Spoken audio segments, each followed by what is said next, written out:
For those who know me, I'm not the most detailed guy in the world. Like, I'm just like, hey, we'll just figure it out. We'll go from here to there and boom, there we go. Guys, I cannot tell you how prepared I am for skills for the next month. Like, I mean, it's right here. Like, my brainchild is on a board. It's living in here. I was just telling my family, this is how COVID works, right? My mother-in-law in Billings, which is just about 2 hours down the road, we got to see her for the first time in over a year this past weekend.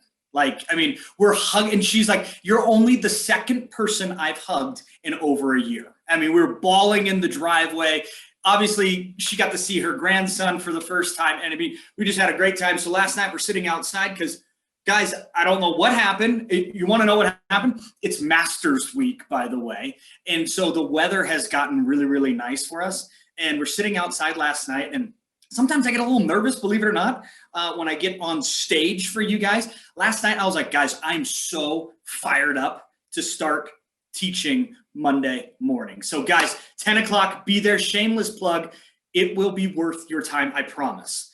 Just little nugget. Competence equals confidence. Here we go. Mindset Monday today. It's not fun. It's not sexy. It's not a shiny new object. But man, oh man, is this powerful. So when you do it, I'm talking about, guys, time management. I know it's not sexy. I get it.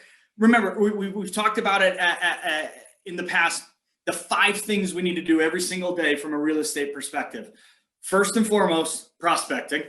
Then in no particular order, honest to God, no particular order, marketing, education, writing contracts, showing properties. So you're like, okay, great, Jeff, that's awesome. Where do I start? Well, some of us get up really early. Some of us don't get up very early. So get a template. Get Monday through Friday, okay? And if you start your workday at 8 o'clock, then that's the first thing that's on your list. If you work till 10 p.m. at night, run it all the way through from 8 a.m. to 10 p.m. Okay, cool, sure, whatever.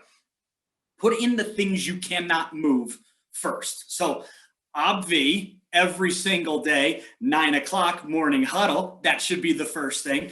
Obviously, every single day, Monday through Friday, 10 o'clock skills and tools training. Obviously, any and all of your office meetings, your coaching appointments, all of that kind of fun stuff. So we're going to put that stuff in there. Then we're going to put in all the personal stuff. Whether that's, Jeff, I take my kids to school. Cool, put it in there. Jeff, I have to go work out at 11 o'clock. Cool, put it in there. Whatever it is, put it in there. Then you start filling in the gaps, okay? Then you start filling in everything else, meaning those 5 things. Now, the next thing I want you to put in there, the immovables, like the things you are not ever getting rid of, prospecting. Then showing property, then an education component. Well, newsflash, y'all, 9 and 10 o'clock, there's your education component. Boom, done. All right, it's already off the table. You only need to add in 4 more things. Showing properties, writing contracts, marketing, all of that kind of fun stuff, right? These are things you need to do.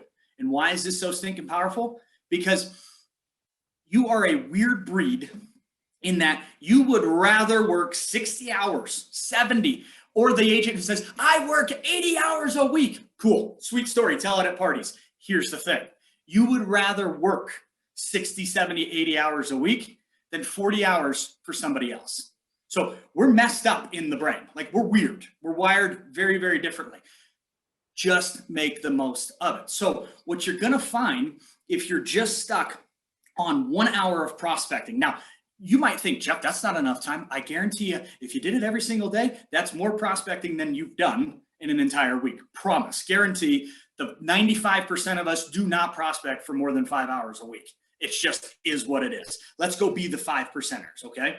So then once it's in there, you are gonna figure out really, really quickly that you can work fairly efficiently. If you get everything done in 6 hours, don't sit at your desk anymore. Go home, go on a hike, go golf, go fish, go float down the river. I don't care. Go do something for yourself, for your family. Go do something with that added time. But live by your calendar is the most important thing. If it's 60 minutes of prospecting, guys, you put your phone down or you shut your computer down, whatever you're using to actually prospect, that's the only thing you do. You're not answering emails. If I'm calling Teresa and say, hey, I want to list your house. You're not checking emails in between the phone calls to Carrie and asking the same darn thing. Just stay intentional. Whatever's hit your list, whatever's on your calendar, that's the only thing you do. You're intentional about just getting that one to-do list done. Because if we worked for a bank, if we worked for somebody else, we would show up every day and what? We would have our day lined out for us. Let's take that part of the work world, put it into our own businesses, and treat it, oh my God, I'm going to say it, like a job. Treat this like a job.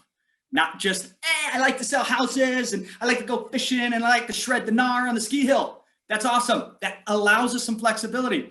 But at the end of the day, you're only as flexible as your current book of business.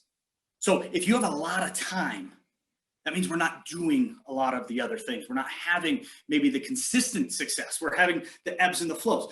Like I tell all my coaching clients, let's plateau. And plateau is a nasty word, but that just means we're going to go from here to here and just ride it all the way out for the entire year, running at a very, very high level of efficiency, of productivity, of just cash and checks, right? Like, let's make hay while the sun shines. So time management, guys, start off small, build it out. Do not move stuff around. And then you're going to say, Jeff, but I got a client who's only in town for 37 minutes. I get it. And that's not when my showing appointments are. I totally understand. Just move stuff around. Be flexible within your calendar. There's a saying, do not erase, simply replace. So move some stuff around and you guys will be in business, dialed in business very, very, very shortly. So time management, I know it's not sexy. Start of quarter two. If it's something you've never done before, try it. That's all I got for you.